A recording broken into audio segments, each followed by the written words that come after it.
everybody. Welcome to the Good Witch Podcast. This is the show where we talk all things Good Witch, the latest episode. It's very, very exciting. And I am film critic Rachel Wagner, and Amy is here. Hello. And George is here. Hi. Yes. So another really fun episode in the books this week. And we have the big question coming out of the episode is there a difference between hors d'oeuvres and appetizers? That's what I was really left wondering about. So, Amy, what did you think overall of this episode? I really enjoyed this episode. One, because we had like a scene where we had all the major characters in it together and like they were all interacting at once, and that made me really happy. Like, because it was nice to see all of the couples together. That was fun. And then we also got a Nick storyline, which also made me happy. So, good episode all around. Mm-hmm. What do you think, Georgia? It wasn't my favorite, to be honest. It wasn't like, just with the way the season's gone, I've loved every episode so far, and this was the first one where I was kind of like, okay, I like parts of it. There are parts that I just don't need to see again. Yeah, I mean, I had a lot of fun with this one. It's maybe a bit filler, I get that, but there was a lot also in here. So yeah, I think it really did a pretty good job of telling a lot of character stories in one episode, and I think I could handle an entire show with the Ask Martha column. I think that needs to be a thing. I really enjoyed that. And have either of you ever done a progressive dinner? No. Mm-mm. Never have, huh? It seems like just a lot of work. Yeah, my mom said that she used to do it when she was little, and she was like telling me about it, but I never been to one. Yeah, I have done a progressive dinner. We used to do it at church every once in a while. You know, they're always there because we had weekly activities for the youth. And so they were always trying to figure out what to do one week, what to do next week. And every once in a while we would do a progressive dinner, and you'd start at one leader's house and have a appetizer. Then you'd go and have the main food and then the dinner. And it is kind of a lot of work. Mm-hmm. It's a lot of kitchens that have to get messy and stuff, but it's kind of fun too. It's most fun during the holidays because then you get to see everybody's decorations and Christmas tree and stuff like that.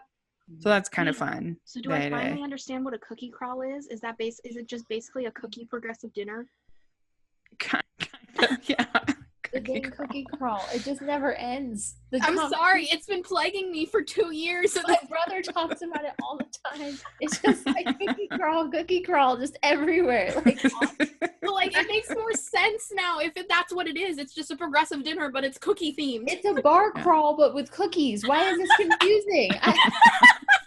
You go from one to the other. It's literally what it is, but with cookies. I don't know why it was confusing. I don't understand dinner being that way, to be honest. But no, with the cookies, that's a very Hallmark way to have a bar crawl in a right. thing. There you go. Yeah. Anyways, not talking about.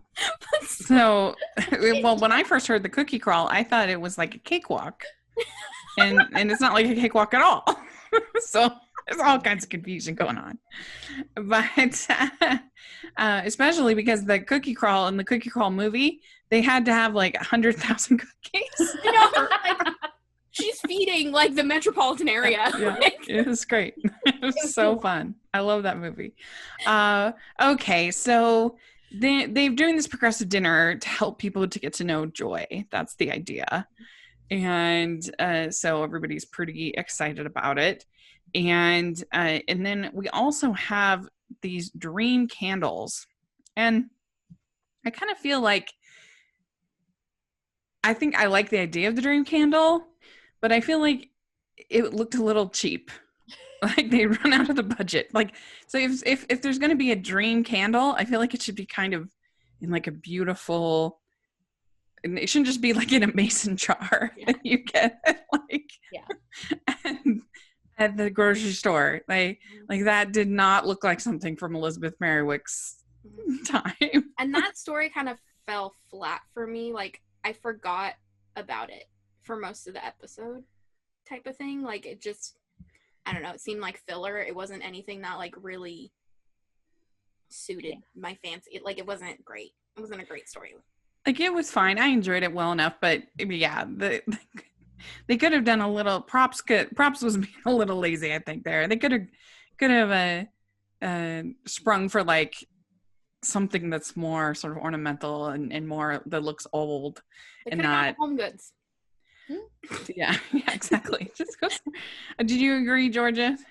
Yeah, I mean, I just kind of felt like there wasn't, and I get that it was sort of the jumping off point for the whole Abigail Donovan thing, but like it didn't really come into play for any other reason. It felt like it could have been a more interesting storyline, and then it just ended up being, especially the big reveal at the end and Elizabeth's dream, and then I'm like, oh, okay, is that a dream? Really? Isn't that more like a goal? Yeah. It was just weird. I don't know. It was one of those ones where I'm like, I sort of feel like you had an idea, you wrote it, okay, that's how we're going to end it, but like it doesn't necessarily serve the show in the best way. There's no follow through. Plus, like, it's really hard to literally burn a jarred candle like all the way down like that to the point where you can read. Like, even if you burn it a lot, like, usually it's not like you completely wipe the jar clean with the candle. There's still wax there. There's still, like, to be able to read it, especially if it was written in the in the 19th century, like, that's asking quite a lot. That's asking quite a lot of Elizabeth Merriwick. But, you know, and then they just, like, so nonchalantly were like, look, here's Elizabeth Merriwick's candle. Wow. Okay. Like, the only fun part of that scene was when all three of them just looked at Sam like, it's your time to leave. Like, and he was like, all right, I take a hint, like, bye. Like, that was really cute. Yeah. That was cute. That was the fun part, because it's Sam's like, he's like understanding now. He's like, all right, I get it. It's Merriwick stuff. Like, I'm not my place. I'm gone. Yes. Yeah, that was funny. That was good. And so we find out that Martha has a friend who is evidently the Debbie. What do they call it? Debbie's. Dear Debbie, was it? Dear Debbie, that's right. Dear Debbie. So she's like basically Dear Abby for Middleton. People sending in letters and everything like that. But Martha's the one giving her advice at the beginning, because she's very frustrated with her husband because he won't put up these twinkle lights so that then they could go on vacation. She was like, punishment to go on vacation? I was just kind of like, if you have twinkle lights, then why, like, wouldn't you turn them off for your vacation? I didn't quite understand the link there, but nevertheless, I mean, Martha is just on it. She's got the great counsel, the great advice. And she says, do you want to be right, or do you want to twinkle like a star? And I loved that. That was great. So I think that we could have that be our advice for life. So, Georgia, do you want to be right, or do you want to twinkle like a star? I want to be right. Well, then you're not going to be able to go on vacation, I guess. You know, I don't know. I've accepted this as my life, Rachel and Amy. I really have. I have to be right. It's a part of me. So I'll take it. Fine. It sounds like something like that Barbie would say in that movie with Lindsay Lohan. I cannot remember the name of it. The Life Size? Life Size. And that sounds like advice that Tyra Banks would have said in that movie. Shine bright, shine. You're a star. Yeah.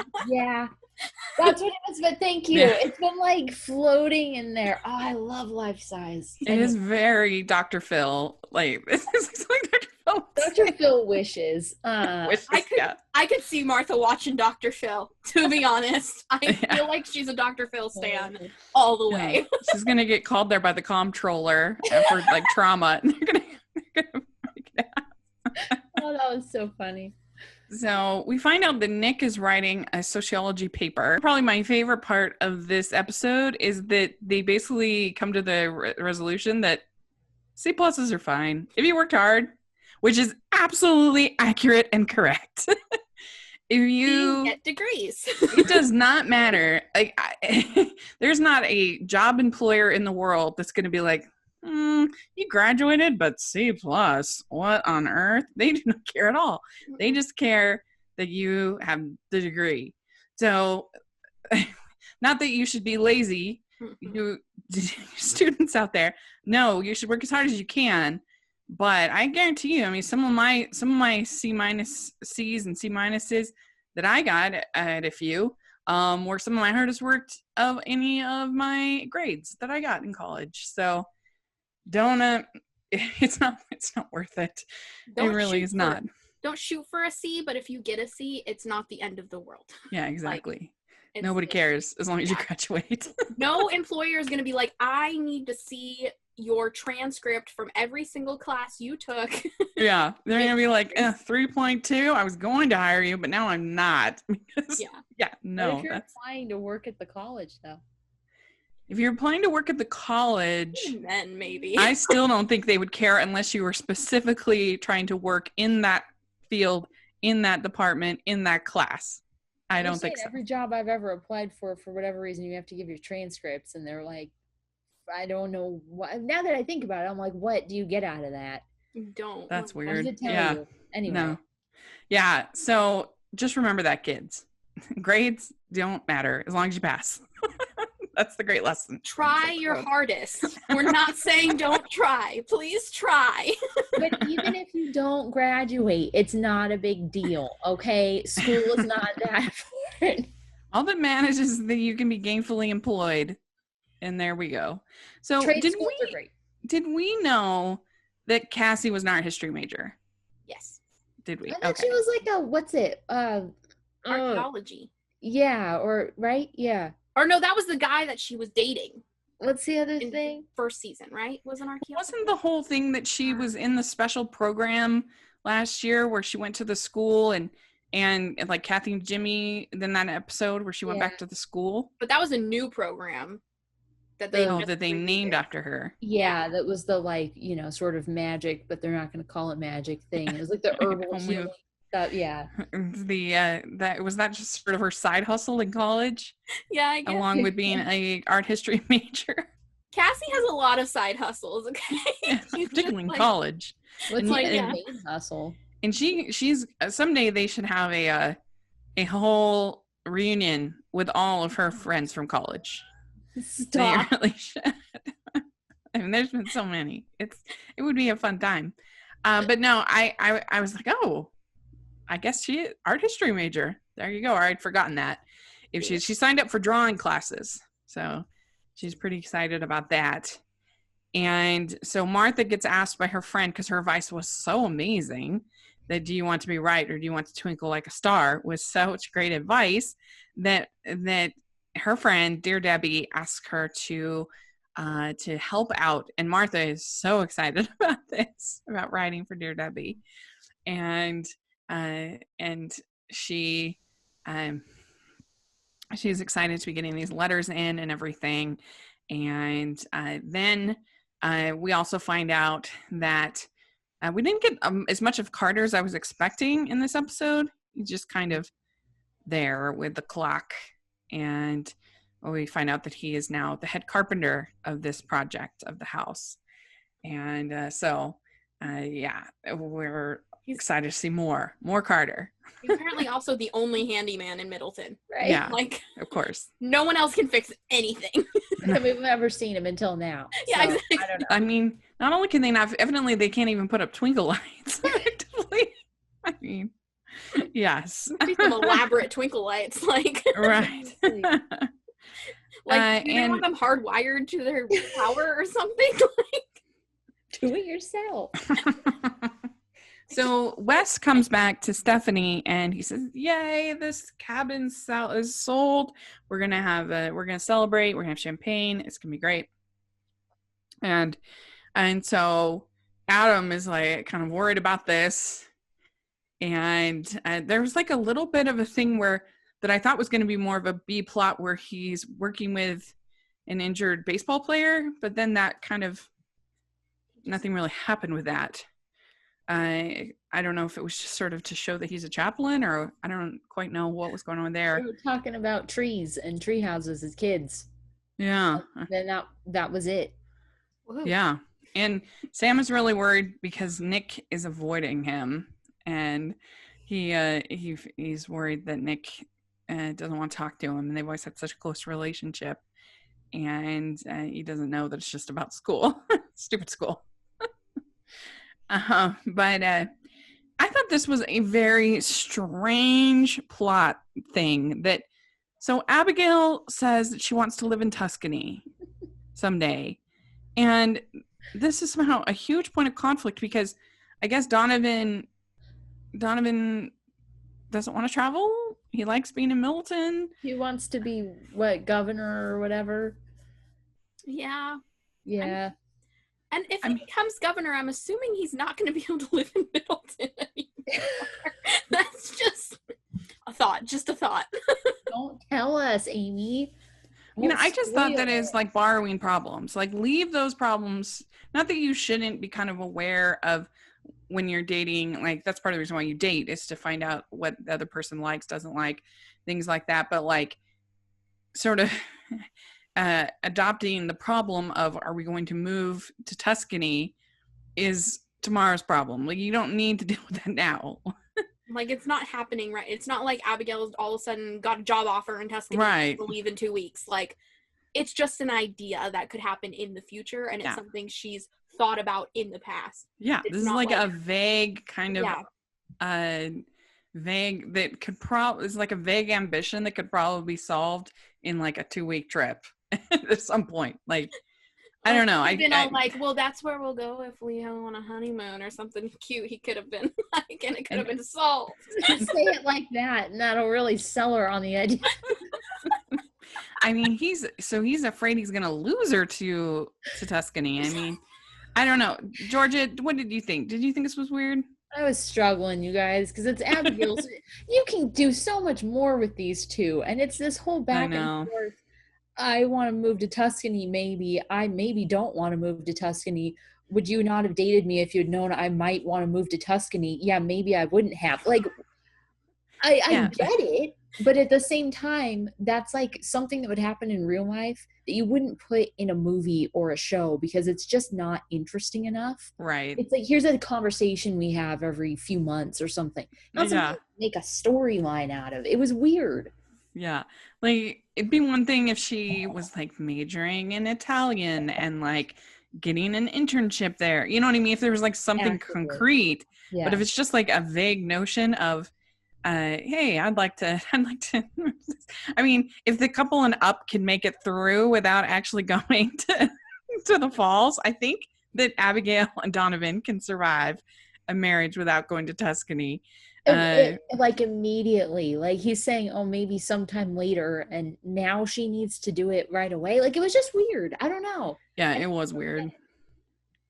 And so we find out that basically you have Martha getting an email or message or a letter or whatever to dear Debbie about that there's going to be some kind of problem at the Progressive Dinner.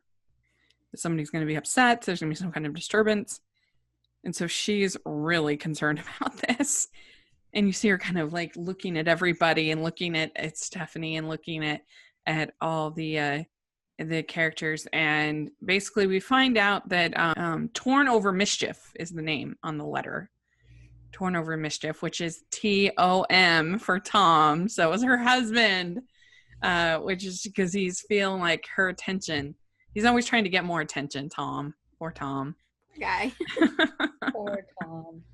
But I liked this whole thing with Martha being the advice columnist. It was probably my favorite part about the episode. It was funny. Yeah. I could have used even more of it. Martha was trying to write a book last week. This week she's writing an advice column. Next week she's going to be the editor of like the Middleton Gazette or something. Yeah. Honestly, it was the funniest part of the episode. It was the most entertaining. I didn't really know why he had to write a letter about her son coming, because he could have I get he wanted attention and stuff, but I do want them to follow through on one of her storylines at some point. This is frustrating me. I know. But when was the last time we saw her sons? It's been a long time. I don't think it was in the series at all. No, they did. They had the one come like last season before, remember? No, it was not last season. It was when was it that we had the because the one son stole something, right? Yeah. He didn't have Long time money. ago, though. No, Oh that was gosh. one of the No, movies. he wanted money from Martha. Yeah. Oh, And so she had to return him down. Yeah. And that was really, really painful for That's the other because he son, wanted to right? start up a business. He was going to start up a business, like I think like a ride share or something like that. I can't remember. He wanted to start up a business and she refused to give him money. And he was really, really upset about it. And when was that? That's not the son we're seeing, though, next week. That was the other son, right? How do you know which son it is? Because didn't she say the name of the son? Dylan. Dylan? Oh, she did? I didn't I hear think that. the one that wanted the money was Michael, her other son. Oh, I didn't hear him say a son name.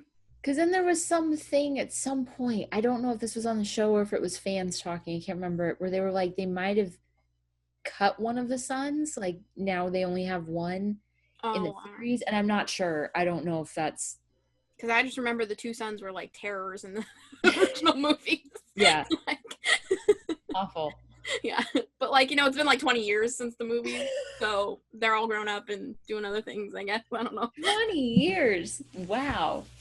Well, with the way Grages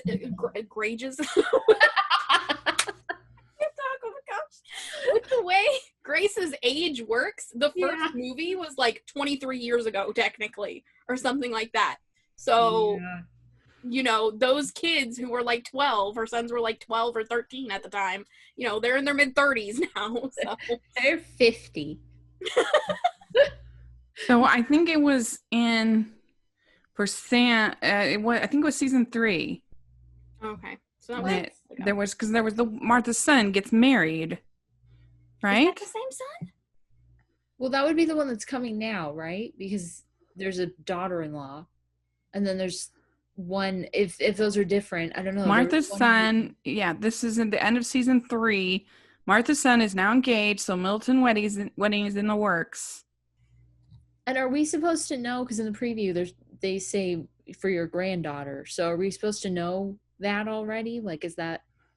Or maybe they're coming to visit, tell her, surprise, you're going to be a grandma?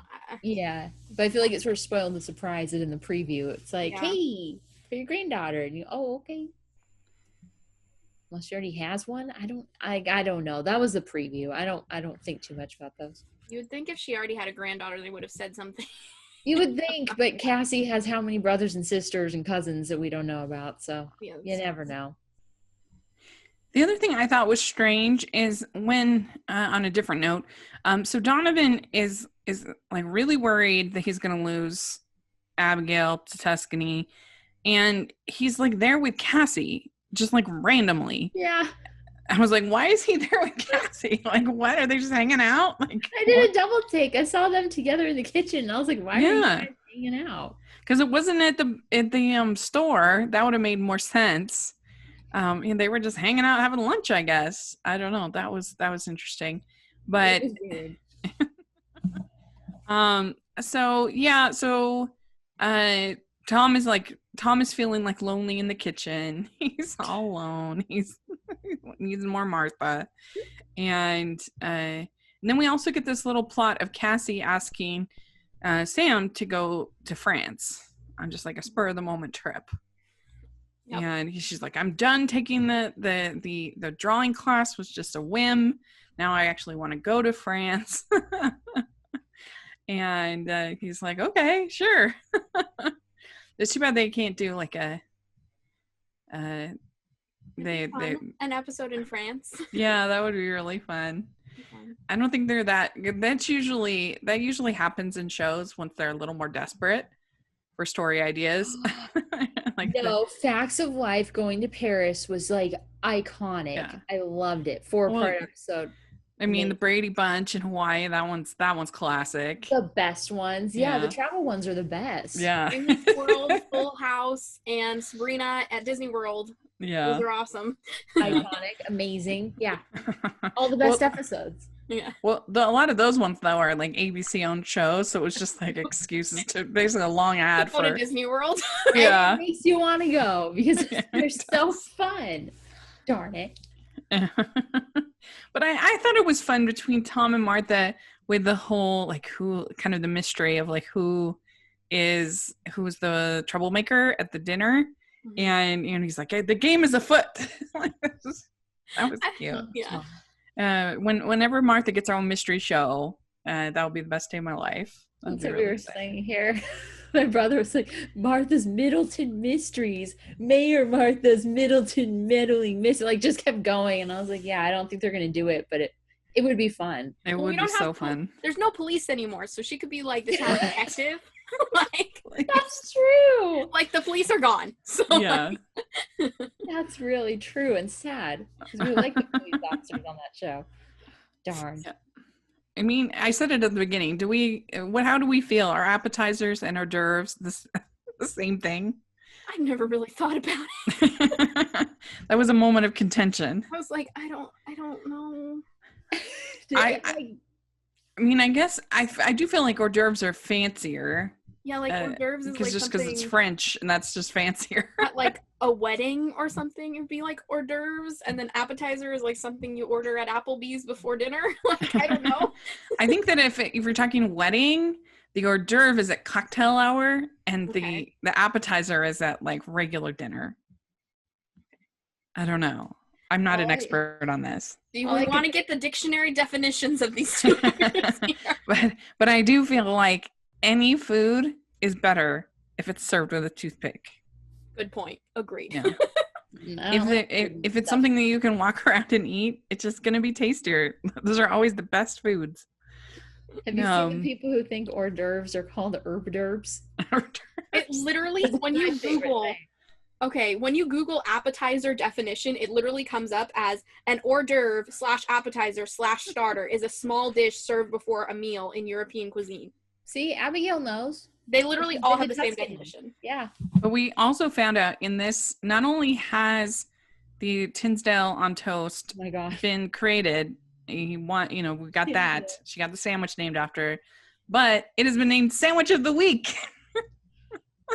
I can't believe they're doing this. Like, who Remember is this? Like, Remember the tuna with sauerkraut is now the Sandwich of the Week. So that means not only Martha likes it, but multiple people have voted on it. It's just the Sandwich of the Week.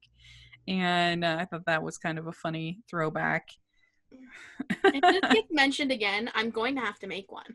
No, Like, don't do it. I'm going to have to do it. Which, by the way, everybody should listen to our interview with Catherine Disher that posted this week. I asked her about the Tinsdale on toast and what sandwich she would want to be named, which would be named after her. But that was really fun. She's actually the actress that we've had on the show the most of any other actress. So it was pretty fun. So check that. Make sure you've listened to that and check that out. We've been really lucky this year. Sometimes it's a little harder to get the Good Witch crowd on, but we've had Kylie, we've had Kat, we've had Catherine Disher, and we're gonna have, there may be even more coming, so it's very exciting, and we've been very fortunate. And so then Wes shows up with the champagne, and you definitely felt bad for him. Yeah, because he wanted to celebrate. Wrong. What's that? He didn't do anything wrong. She said, yeah, let's celebrate. He showed up, and then it's like, oh, Wes, like, you have to leave. He didn't do anything. No, he didn't do anything wrong. He might have wanted to do something wrong. Like, I kind of think that he wanted to maybe have a relationship start up again with Stephanie. Okay, well, our definition of wrong is different then, because that wouldn't necessarily be, we're not going to get into that. Well, no, I think it is. Well, I mean, she would be responsible also for, I mean, I would say in general, like having a relationship with somebody that is in another relationship is a gray area. No. Can we say that? I have zero tolerance for that. I'm saying if she wanted to get back together with her ex-husband, I'd be like, cool, make that the storyline. Oh, She's yeah. cheating on somebody. No, I don't like that in the movies. I don't like it ever. That's just. Yeah. So I think he was hoping maybe for something, but evidently Stephanie is not interested in that. But I don't know. I just felt kind of sorry for the guy, especially with everybody there seeing and. I think it just was more awkward than anything else. Like, yeah, because he wasn't expecting everyone to be there, and she wasn't expecting like everyone to see him showing up at her house. Like, Yeah, but then I did not agree with Adam when he basically like breaks up with her because she admits to having a hug. Like, this is somebody that she was married to. You're gonna have. I don't see any problem with having a hug. just the I way mean, she I guess it was said a super hug. intimate hug, but it was just like you're a person I care about in my in my life history hug. I think, and it's certainly not worth some kind of breakup. That seemed alarming. I mean, she had to like confess. Oh, we hugged, and oh my gosh, you hugged your ex-husband in a friendly manner. Oh Yeah. no, like what? Oh my gosh, Adam, you're an adult man. Why are you freaking out about this? Everything that happened after that, I was like, that was a complete overreaction. You need to apologize, and you didn't. This is ridiculous. Yeah, I think it was. I agree. I think it was an overreaction because